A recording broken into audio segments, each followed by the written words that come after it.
Don't ask, don't tell. The military's policy regarding homosexuality has been in the news quite a bit lately because President Barack Obama has said that it's time for it to be repealed.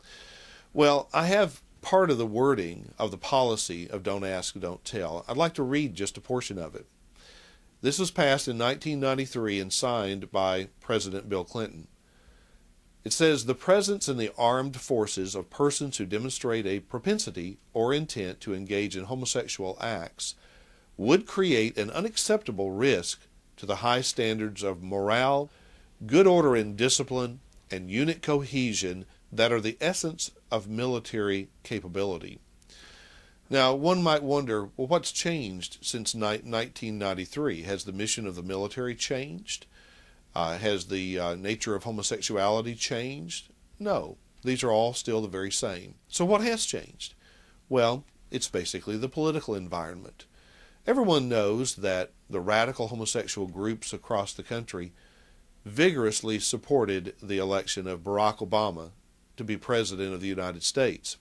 He made a lot of promises to those groups. Well, what he's doing is fulfilling one of those promises. He's not able to do anything about the states that are passing marriage amendments like Prop 8 in California.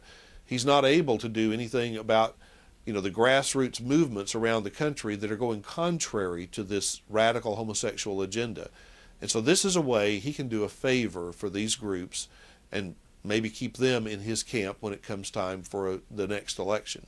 You would think that with the war in Iraq and the war in Afghanistan, that the commander-in-chief would be primarily focused on winning those wars, and yet we have focus now being diverted to changing a policy that's been in place and been working pretty well since 1993. Now, I believe it's a sad state of affairs when the commander-in-chief of the United States military makes these type of political decisions, possibly at the detriment of the military, because the purpose of the military is to go out and fight and win wars, to defend our nation.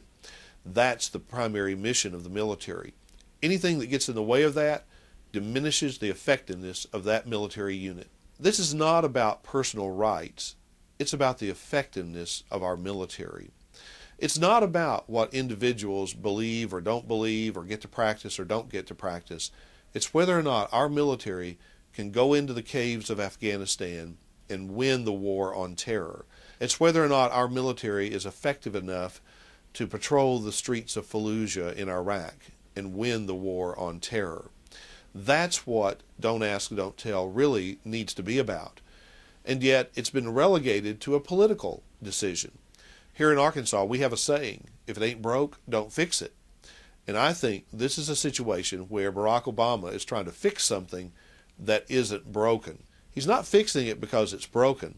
He's fixing it because radical homosexual groups have demanded that this policy be overturned, because overturning this policy advances their political and social agenda across the country.